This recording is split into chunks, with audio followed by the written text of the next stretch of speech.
भक्त और भगवान की सच्ची घटना। एक गरीब ब्राह्मण बाके बिहारी का भक्त था। एक बार उसने किसी महाजन से कुछ रुपए उधार लिए। हर महीने वह थोड़ा थोड़ा करके कर्ज चुकाया। आखिरी किस्त के पहले महाजन ने उसे अदालती नोटिस भिजवा दिया कि उधार बकाया है और पूरी रकम ब्याज सहित वापस करे। ब्राह्मण परेशान हो गया। महाजन के पास जाकर उसने बहुत सफाई दी पर कोई असर नहीं हुआ। मामला कोर्ट में पहुंचा। कोर्ट में भी ब्राह्मण ने जज से वही बात कही, मैंने सारा पैसा चुका दिया है। जज ने पूछा, कोई गवाह है जिसके सामने तुम महाजन को पैसा देते थे? कुछ सोचकर उसने बिहारी जी मंदिर का पता बता दिया। अदालत ने मंदिर का पता नोट करा दिया। अदालत की ओर से मंदिर के पते पर सम्मन जारी कर दिया गया। वह नोटिस बिहारी जी के सामने रख दिया गया। बात आई गई हो गई। गवाही के दिन एक बूढ़ा आदमी जज के सामने गवाह के तौर पर पेश हुआ। उसने कहा कि पैसे देते समय मैं साथ होता था और इस तारीख को रकम वापस की गई थी। जज ने सेठ का बही खाता देखा तो गवाही सही निकली। रकम दर्ज थी, नाम फर्जी डाला गया था। जज ने ब्राह्मण को निर्दोष करार दिया, लेकिन उसके मन में यह उथल पुथल मची रही कि आखिर वह गवाह था कौन। उसने ब्राह्मण से पूछा। ब्राह्मण ने बताया कि बिहारी जी के सिवा कौन हो सकता है। इस घटना ने जज को इतना विभोर कर दिया कि वह इस्तीफा देकर घर परिवार छोड़कर फकीर बन गया। कहते हैं कि वही न्यायाधीश बहुत साल बाद पागल बाबा के नाम से वृंदावन लौट कर आया। साध्वी कर्माबाई बाके बिहारी को बाल भाव से भजती थी। भाव भक्ति के आवेश में वह बिहारी जी से रोज बातें किया करती थी। एक दिन उसने कहा, मैं आपको अपने हाथ से कुछ बनाकर खिलाना चाहती हूँ। बिहारी जी ने कहा, ठीक है। अगले दिन कर्माबाई ने खिचड़ी बनाई और बिहारी जी को भोग लगाया। बिहारी जी को कर्मा की बनाई खिचड़ी इतनी अच्छी लगी कि वह रोज आने लगे। कर्माबाई भी रोज सुबह उठकर सबसे पहले खिचड़ी बनाती। एक बार कोई संत कर्माबाई के पास आए। उन्होंने देखा तो बोले, आप सुबह उठते ही खिचड़ी क्यों बनाती है? न नहाया न रसोई साफ की।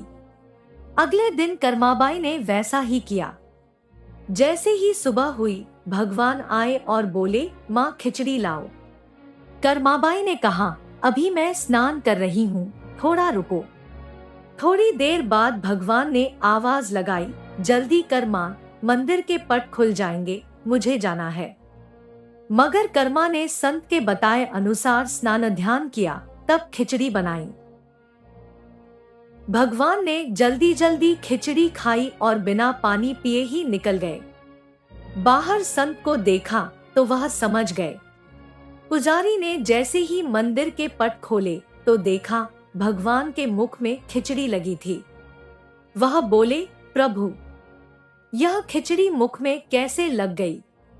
भगवान ने सारा वाकया सुनाया और पुजारी से कहा, माँ से कहना कि नियम धर्म संतों के लिए है। वह तो पहले की तरह ही भोजन बनाए। अगले दिन से उसी तरह खिचड़ी बननी शुरू हो गई। कर्माबाई का निधन हो गया तो भगवान बहुत रोए।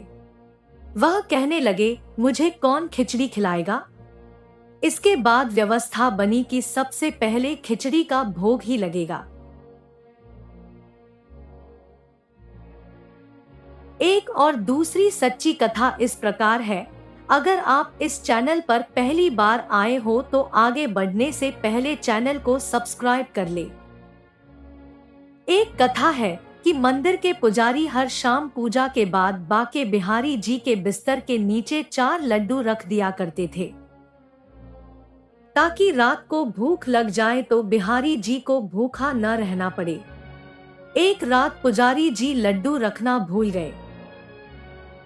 देर रात जब बिहारी जी को भूख लगी तो उसी दुकान में पहुंच गए जहां से पुजारी जी लड्डू लाया करते थे। उस समय दुकानदार काम खत्म करके दुकान बंद कर ही रहा था कि बिहारी जी अपने मनोहारी रूप में दुकानदार से बोल पड़े कि भूख लगी है, 4 लड्डू देना। दुकानदार ने कहा कि अब तो लड्डू बचे नहीं हैं, कल आना। बिहारी जी ने कहा अंदर जाकर देखो 4 लड्डू बचे हैं। दुकानदार को सच में वे लड्डू मिल गए जो पुजारी जी ले जाना भूल गए थे। दुकानदार ने लड्डू देकर बिहारी जी से कहा कि पैसे दो। बिहारी जी ने कहा कि पैसे नहीं है, तुम मेरे कंगन रख लो। यह कहकर बिहारी जी कंगन दुकान में फेंक कर वहां से तुरंत भाग गए। अगली सुबह मंदिर का पट खुलने पर बिहारी जी के हाथों में एक कंगन नहीं होने पर बात आसपास फैल गई। दुकानदार ने जब यह जाना तो कंगन लेकर मंदिर पहुंच गया और सब बातें बता दी। कहते हैं कि इसके बाद तो दुकानदार भाव विह्वल हो गया और बिहारी जी की भक्ति में लीन हो गया। संत हरिदास जी से मिलने एक व्यक्ति आए। यह अपने साथ महंगा इत्र लेकर आए थे। जब यह हरिदास जी के पास पहुंचे तब वह ध्यान मग्न थे। इन्होंने इत्र की शीशी हरिदास जी के पास रख दी। हरिदास जी ध्यान मुद्रा में बाके बिहारी के साथ देवी राधा की होली देखने में मग्न थे। हरिदास जी ने देखा कि बाके बिहारी ने पिचकारी मारी और देवी राधा पूरी रंग गई, लेकिन राधा जी की मटकी में रंग था ही नहीं। सो इन्होंने इत्र की शशी उठाई और यूं उड़ेल दी जैसे वह राधा जी की मटकी में रख रहे हों। हरिदास जी के पास इत्र लेकर आया हुआ व्यक्ति यह देखकर निराश हो गया कि इतना महंगा इत्र रेत में मिल गया।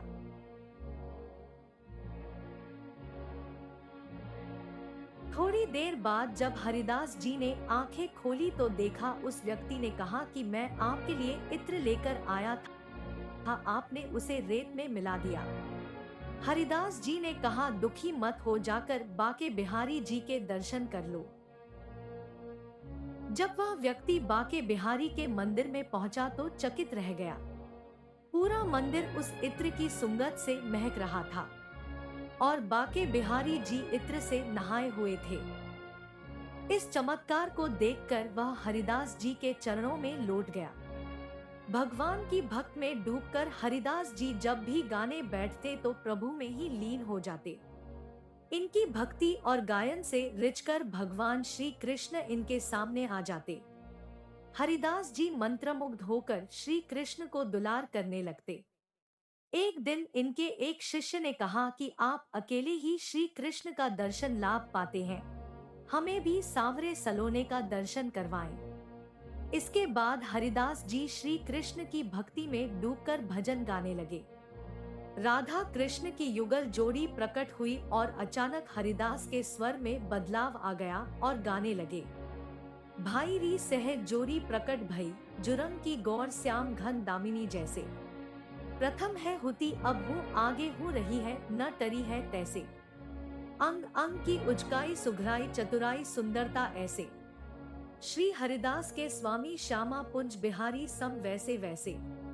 श्री कृष्ण और राधा ने हरिदास के पास रहने की इच्छा प्रकट की। हरिदास जी ने कृष्ण से कहा कि प्रभु मैं तो संत हूँ, आपको लंगोट पहना दूंगा, लेकिन माता को नित्य आभूषण कहाँ से लाकर दूंगा। भक्त की बात सुनकर श्री कृष्ण मुस्कुराए और राधा कृष्ण की युगल जोड़ी एकाकार होकर एक विग्रह रूप में प्रकट हुई। हरिदास जी ने इस विग्रह को बाके बिहारी नाम दिया। बाके बिहारी मंदिर में इसी विग्रह के दर्शन होते हैं। बाके बिहारी के विग्रह में राधा कृष्ण दोनों ही समाये हुए हैं। जो भी श्री कृष्ण के इस विग्रह का दर्शन करता है उसकी मनोकामनाएं पूरी होती है। भगवान श्री कृष्ण अपने भक्त के कष्टों दूर कर देते हैं। श्री कुंज बिहारी श्री हरिदास। जय श्री राधे, जय श्री कृष्णा। प्लीज वीडियो को लाइक और चैनल को सब्सक्राइब करना ना भूले। बोलो जय श्री राधे।